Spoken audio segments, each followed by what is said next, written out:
Innal hamdalillah nahmaduhu wa nasta'inuhu wa nastaghfiruh wa na'udzu billahi min shururi anfusina wa min sayyiati a'malina. May yahdihillahu fala mudilla lahu wa may yudlil fala hadiya lahu. Asyhadu an la ilaha illallah wahdahu la syarika lahu wa asyhadu anna Muhammadan 'abduhu wa rasuluhu sallallahu alaihi wa ala alihi wa sahbihi wa man tabi'ahum bi ihsan wa sallama taslima amma ba'd. Hadirin jamaah sekalian yang dimuliakan Allah, kaum muslimin muslimat yang saya hormati. Biasanya kajian saya tentang akidah itu di pekan ke-2 dan 4. Selasa ini adalah pekan kelima atau Selasa kelima. Kita akan kaji tentang fikih ibadah dan pembahasan kita tentang sholat. Bagaimana kita bisa sholat sesuai dengan tata cara sholat Nabi SAW. Sholat itu merupakan rukun kedua dari rukun Islam setelah 2 kalimat syahadat. Sholat itu pembeda antara muslim dengan kafir.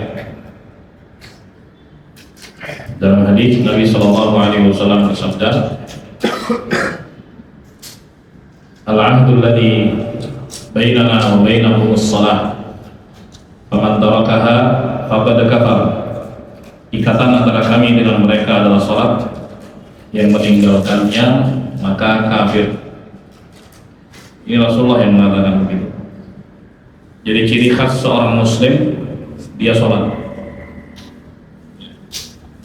Sebab itu dalam riwayat Nabi ditanya tentang apa itu Islam, dia menjawab salat. Artinya salat menjadi ciri terbesar dari seorang muslim. Walaupun dalam riwayat yang lain ketika beliau ditanya tentang Islam, beliau menyebutkan 5 rukunnya. Beliau juga pernah mengatakan sebagai contoh juga tentang haji. Beliau mengatakan al-hajju arafah. Haji itu wukuf di Arafah. Apakah haji hanya wukuf? Enggak. Sama kalimat tadi.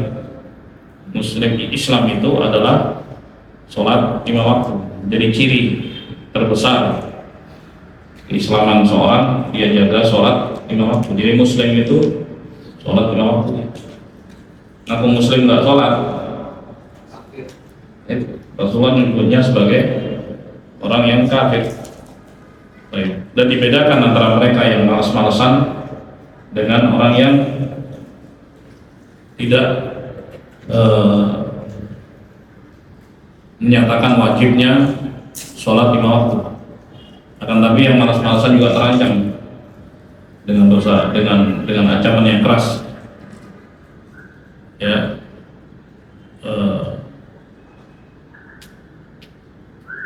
karena nggak sholat itu diancam dengan neraka, sebagaimana yang Allah Subhanahu wa Ta'ala firmankan, dialog antara penduduk surga dengan penduduk neraka, masalakakum fi saqar, apa yang membuat kalian masuk ke neraka? Qalu lam nakum minal musallin. Mereka berkata, kami dulu nggak sholat. Ya. Jadi sholat itu pembeda antara muslim dengan kafir. Maka wahai muslim, jagalah sholat 5 waktu. Karena sholat 5 waktu itu nggak bisa ditawar, nggak boleh bolong juga. Ya. Adapun yang bersifat anjuran seperti sholat-sholat sunnah, ya bisa dikerjakan, bisa ditinggalkan, karena perintahnya bersifat anjuran, bukan harus. Kemudian juga Salat merupakan tiang keislaman seseorang. Jadi bangunan keislaman seseorang, ya, tiangnya itu salat. Jadi kalau nggak ada tiangnya, pasti bangunan itu runtuh atau runtuh. Sebagaimana sabda Nabi SAW, wa amuduhus shalah, tiangnya adalah salat. Demikian pula salat wa awwalu ma yuhasabu anhu al-'abd, adalah amalan pertama yang akan dihisab dari setiap hamba. Jadi di hari penghisaban, masing-masing orang pertama kali yang diperhitungkan adalah sholatnya. Wa in sahhat qubilat, wa in sahhat wa qubilat, qubila sa'iru amali. Kalau amalannya itu bagus, sah dan diterima, maka seluruh amalannya ikut. Wa in ruddat rudda sa'iru amali. Kalau ditolak, maka seluruh amalannya ditolak. Nah, berarti kan penting bagi kita untuk tahu bagaimana cara sholat yang benar, bukan sekedar ikut-ikutan. Ya, sampai akhirnya kita bisa mandiri, ya, punya pengetahuan, mengikuti dan meladani Rasulullah SAW dalam sholat. Karena beliau mengatakan dalam hadis yang sahih riwayat Al-Bukhari dari sahabat Malik bin Huwairits, "Shallu kama ra'aitumuni usolli." Salatlah kalian sebagaimana kalian melihatku salat. Kita kan jauh nih, nggak melihat langsung Rasulullah. Tapi para sahabat yang hidup di zaman beliau, radhiyallahu anhum, melihat bagaimana tata cara sholat Nabi. Dari jalur mereka kemudian diriwayatkan sampai ke zaman kita. Jadi kita tinggal pelajari, bisa. Dan sholat disebutkan di banyak tempat di dalam Al-Quran dengan berbagai ragam penyebutan. Terkadang dalam bentuk perintah, Allah Subhanahu wa Ta'ala perintahkan hambanya untuk mendirikan sholat. Terkadang dalam bentuk keutamaan, Allah menjelaskan keutamaan-keutamaannya. Terkadang Allah gandengkan dengan kesabaran. Wasta'inu bis-sabri, gunakan sabar dan sholat untuk menghadapi kehidupan. Kehidupan kan dinamis, naik turun dan sebagainya. Untuk buat stabil, ya, itu sabar dan sholat. Sebab ketika seorang menghadapi kepenatan, dia harus salurkan itu. Dia harus tumpahkan itu ke siapa? Ke Allah Subhanahu wa Ta'ala. Ya, jadi tenang, hidup stabil. Manusia itu diuji oleh Allah Subhanahu wa Ta'ala dengan senang dan susah. Itu yang bikin gak stabil. Sementara perintah Allah kepada kita manusia adalah untuk beribadah kepadanya. Dan di antara ibadah itu adalah sholat. Gitu kan. Sementara tadi pujian-pujian tadi bikin goyang. Jadi Muslim yang baik ya tetap stabil, ya stabil untuk menghadapi. Jadi ketika senang sholat, ketika susah sholat juga, itu lebih stabil. Baik.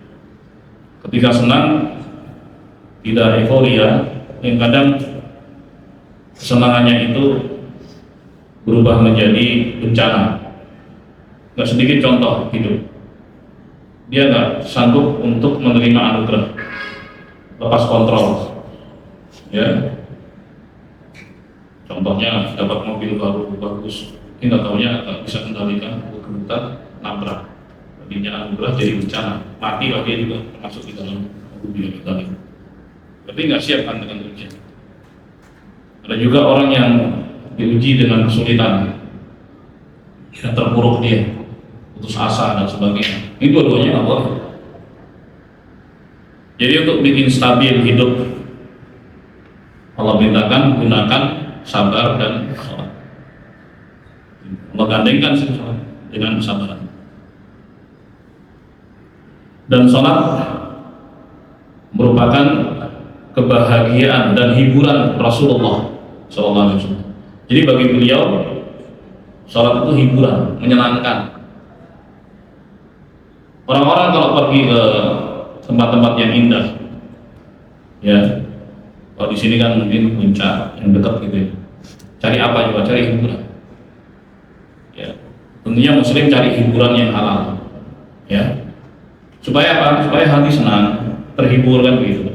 Tapi Nabi Shallallahu Alaihi Wasallam itu sangat terhibur dengan sholat. Sholat itu benar-benar bikin beliau bahagia banget gitu. Bahagia, luar biasa. Dalam hadis dia mengatakan Sallallahu Alaihi Wasallam, wa ju'ilat qurratu aini fis shalah, dan dijadikan kebahagiaanku di dalam sholat. Jadi sangat bahagia ketika sholat. Jadi orang yang mengerjakan sholat itu level-levelnya. Kadang levelnya hanya gugur kewajiban gitu. Artinya ini tahu kewajiban dan sholat selesai, nggak dosa gitu. Kalau nggak dikerjain kan dosa, karena ini kewajiban. Jadi dia laksanakan itu tanpa menikmatinya. Tapi Nabi Shallallahu Alaihi Wasallam betul-betul menikmati, karena di dalam sholat itulah hamba berinteraksi dengan Tuhan. Ya, karena isi daripada sholat adalah doa, baik doa dalam bentuk pujian-pujian kepada Allah yang disebut dengan doa ibadah, maupun doa yang berisi permintaan-permintaan dan permohonan kepada Allah yang disebut dengan doa masalah. Semua itu ada di dalam doa, ya, baik ucapan ataupun gerakan. Oke. Jemaah sekalian yang dimuliakan Allah, dan Nabi Shallallahu Alaihi Wasallam sangat senang, ya, ketika waktu sholat itu masuk, beliau berkata kepada Bilal, salah seorang muadzin beliau, radhiyallahu anhu, ya Bilal, arihna bis shalah, wahai Bilal, hibur kami dengan sholat. Ya, sudah masuk ini waktunya, segera adzan. Senang. Baik. Dan juga sholat itu merupakan perhiasan para nabi. Jadi masing-masing nabi itu ada cara sholatnya sendiri-sendiri. Dan kita nggak bisa mengikuti cara sholat mereka. Kita hanya mengikuti tata cara sholat Nabi Muhammad Sallallahu Alaihi Wasallam. Ya. Dan juga merupakan syiar orang-orang saleh. Syiarnya orang-orang saleh, ya, itu adalah sholat. Dikenal itu orang soleh karena dia sholat. Mudah untuk apa membedakan orang soleh atau enggak? Yakin sholat, ya, sholat, masya Allah. Syiarnya orang soleh. Baik, dan juga sholat tanha anil fahsya'i wal munkar, bisa mencegah dari perbuatan keji dan munkar. Masih orang berbuat dosa juga walaupun dia sholat. Sholat aja terus. Dia akan dibimbing oleh Allah Subhanahu Wa Taala kepada itu. Nah, jemaah sekalian yang dimuliakan Allah, walamma kanat hadhihi as-salatu la tasihhu illa bi taharatil musalli min al-hadathi wan najasi hasab al-qudrati ala dhalik, wa kanat maddatut tatahhuri hiya al-ma' aw ma yakun maqama min tayammum 'inda 'adami al-ma', sara al-fuqaha rahimahumullah yabda'una bi kitabit taharah. Jadi ketika sholat itu tidak sah tanpa bersuci dari hadas dan najis, ya, dan alat untuk bersuci, alat utama untuk bersuci adalah air dan penggantinya yaitu tanah, ya. Maka para ahli fikih rahimahumullah mengawali pembahasan kitab mereka dengan pembahasan kitabut thaharah. Jadi kita sebelum masuk ke teknis sholat ya, kita bahas dulu tentang thaharah, bagaimana cara bersuci. Jadi pembahasan fikih kita ya di pekan yang kelima itu diawali dari kitabut thaharah, pembahasan tentang bersuci. Nah, jamaah sekalian yang dimuliakan Allah, Nabi SAW bersabda dalam sebuah hadis yang diriwayatkan oleh Imam Ahmad, Abu Daud, Tirmidzi, Ibnu Majah, miftahus salati tuhur.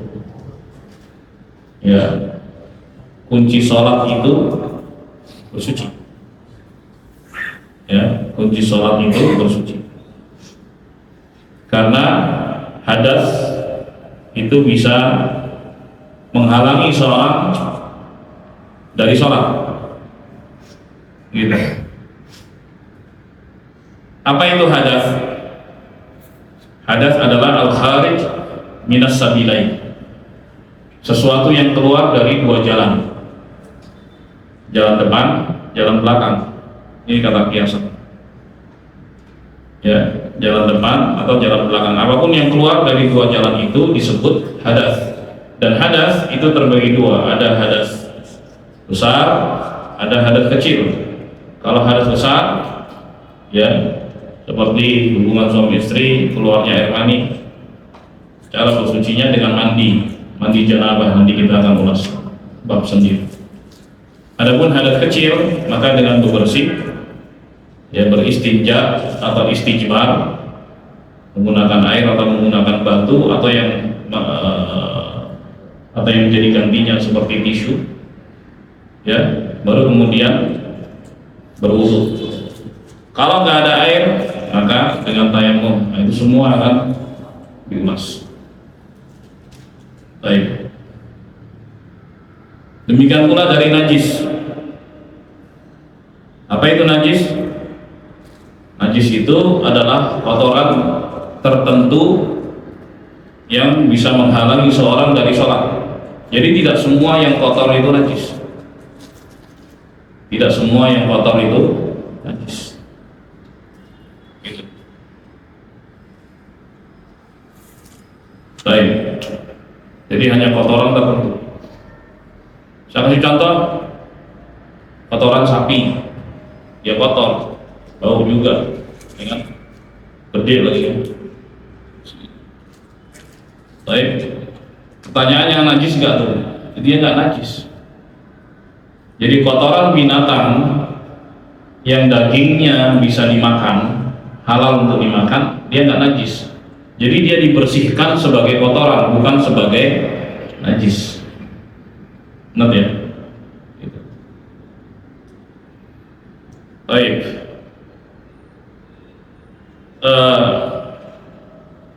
Seorang buang air kecil, ya, buang air kecil, tetesan-tetesannya itu najis kan?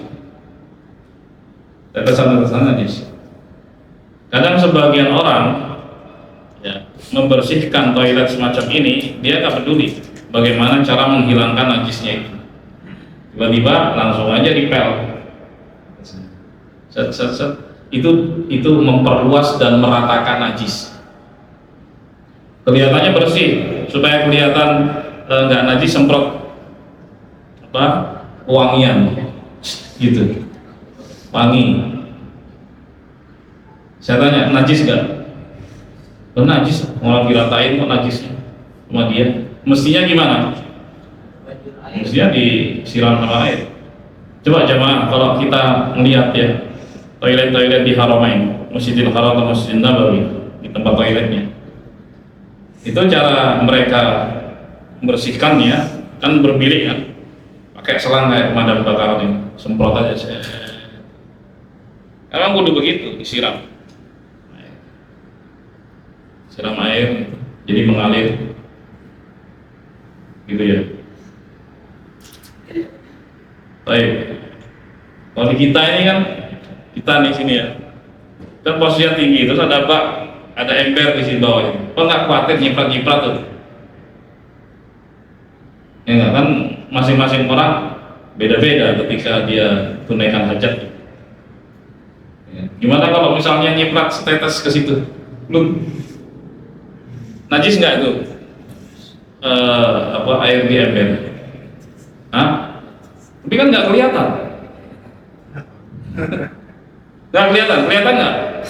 Ini misalnya nih ada ini segini nih ya, ketetesan satu aja tetes gitu, berubah ini 3 sifat dasar air, nggak berubah. Pertanyaannya najis nggak? Najis. Beda kalau airnya banyak. Idza balaghal ma'u qullatayn la yunajjisuhu syai'un. Kalau airnya banyak seukuran 2 kullah, maka tidak ada yang membuatnya najis. Gitu. Jadi misalnya ada baby gitu pipis di kolam renang, ngopol di situ, ya kan? Kolam renang kan lebih dari 2 kullah. 2 kullah itu konversinya adalah 297 liter. Jadi bayangin aja toren yang orange atau yang apa warnanya, yang 500 kan segedenya itu, ya kan? Kan ada tuh toren 500 atau yang 1000, itu 297, ya sekitar 300 liter. Itu 2 kullah. Jadi 1 kullah itu 150 liter, konversinya begitu. Nah itu air banyak tuh. Jadi kalau misalnya ketetesan air najis, ya dia nggak najis, masih bisa dipakai. Ya, masih bisa dipakai selama tidak merubah salah satu dari 3 sifat dasar air, yaitu warna, aroma, dan rasa. Itu 3 sifat dasar. Ini air ini. Di situ ada 3 sifat dasarnya, yaitu warna, aroma, dan rasa. Baik. Jemaah sekalian yang dimuliakan Allah.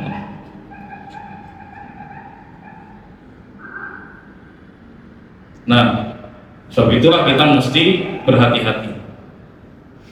Bagaimana mengaturnya, ya supaya kita tidak terkena najis. Sebab mayoritas siksaan kubur itu karena ketidakmampuan seorang menjaga diri dari najisnya air kencing.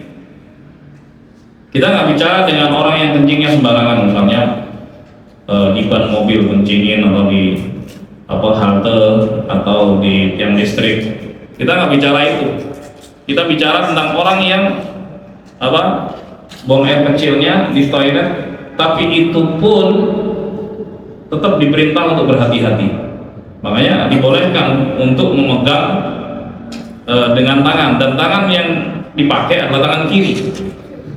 Untuk apa jemaah? Untuk memastikan sudut jatuhnya air tersebut dengan tekanan sekian, sudutnya dengan sudut sekian tidak akan memercik. Air itu mesti diatur juga tuh. Ada hitungannya, bukan sekedar tembak begitu. Nah, kalau mercik, kena tubuhnya najis, kena pakaiannya najis, bagaimana sholatnya? Nah, ketika seorang nggak bisa menjaga diri dari najisnya air kencing, ini akan berbahaya baginya. Makanya Rasulullah SAW mengatakan istanzihu minal baul fa inna ammata adabil qabri min. Berhati-hatilah kalian dari najisnya air kencing, karena mayoritas siksaan kubur disebabkan karena tidak berhati-hati. Jadi kan penting bahas ini. Baik. Jemaah sekalian yang dimuliakan,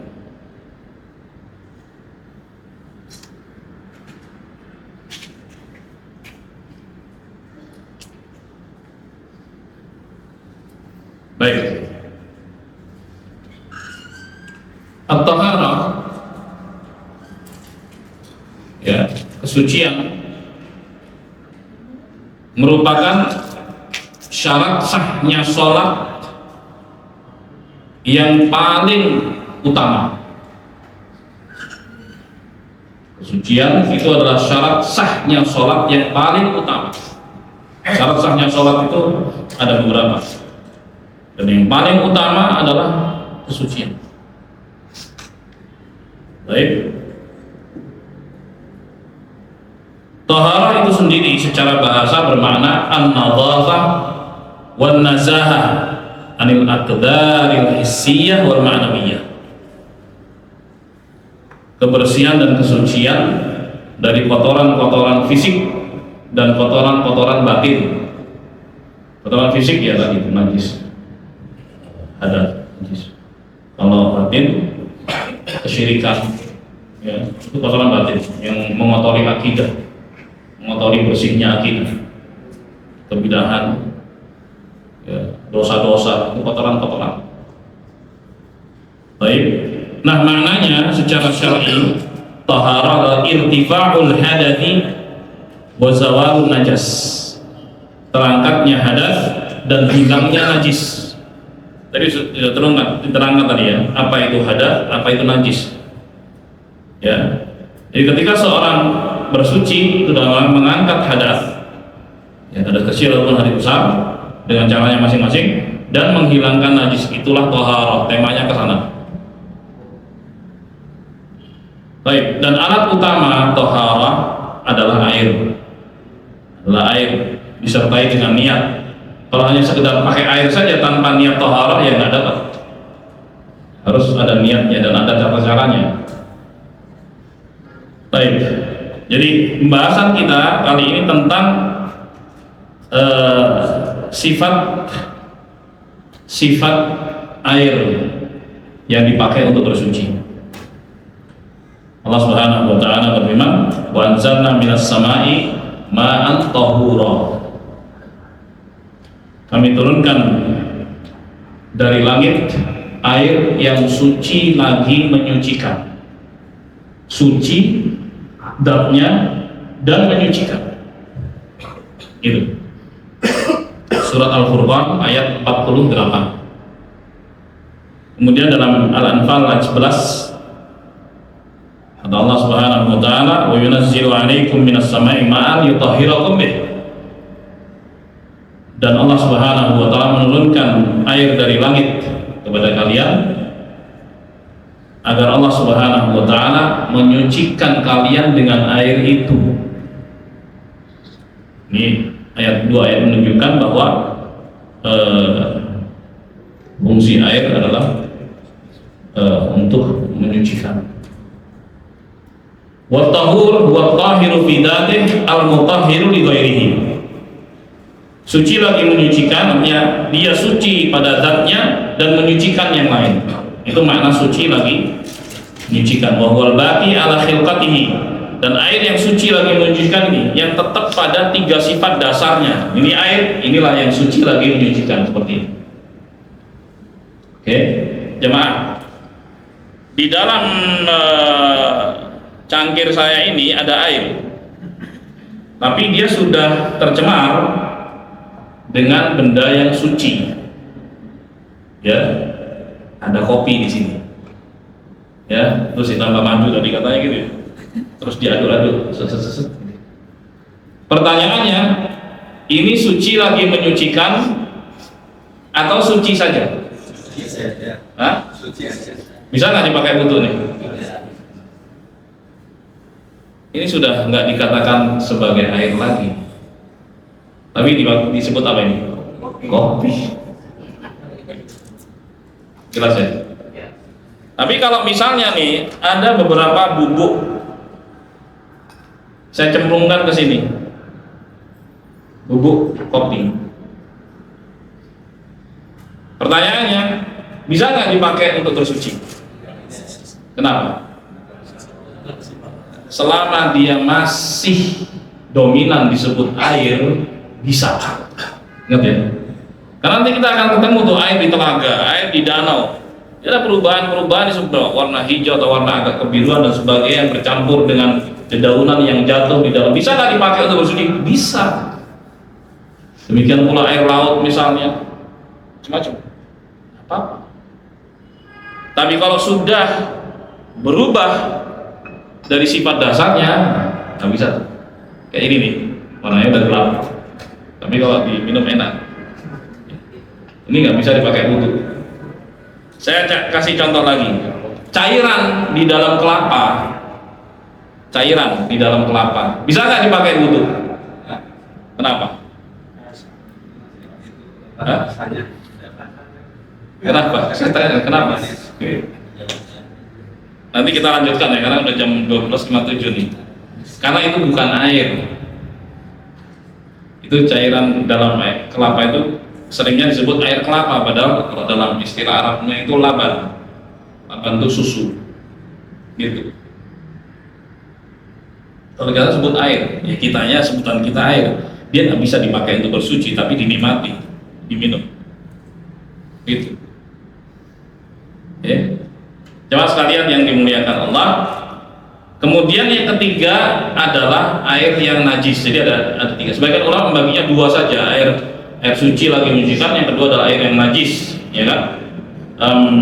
Tapi ada yang mengatakan tiga, air suci lagi menyucikan. Yang kedua air yang suci saja tapi tidak menyucikan. Contohnya, dan yang ketiga adalah air najis. Ulasannya pada pertemuan yang akan datang. Ya, kita nggak cukup waktunya nih. Tapi paling tidak kita punya gambaran rangka dari ulasan ringkas tadi. Mudah-mudahan bermanfaat buat kita semua. Amin ya rabbal alamin. Ada pertanyaan nggak? Satu aja, satu singkat. Silakan Pak. Assalamualaikum warahmatullahi wabarakatuh. Waalaikumsalam. Tadi di pembukaan apabila orang Islam tidak sholat disebut kafir. Iya.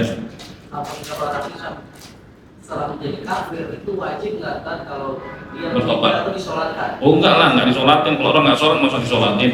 Tapi kalau kita tahu orang itu nggak sholat, kasih tahu. Kamu kan muslim, sholatlah gitu. Dakwahi, ingetin, gitu, ya kan? Kamu kan muslim, sholatlah gitu. Jangan dibiarin. Kalau dia masih hidup kan, artinya kalau dia masih hidup, masih ada kesempatan untuk apa? Obat gitu ya. Yang dibiarin. Dakwahi. Ya orang-orang sekitar mungkin yang nggak sholat, Anda kan muslim, sholat. Jangan begitu, bahaya kalau kamu mati nanti nggak sholat, bahaya. Gitu. Ya. Oke. Cukup ya, terima kasih semuanya. Jazakumullah khairan. Subhanakallahumma wa bihamdik, asyhadu an la ilaha illa anta, astaghfiruka wa atubu ilaik.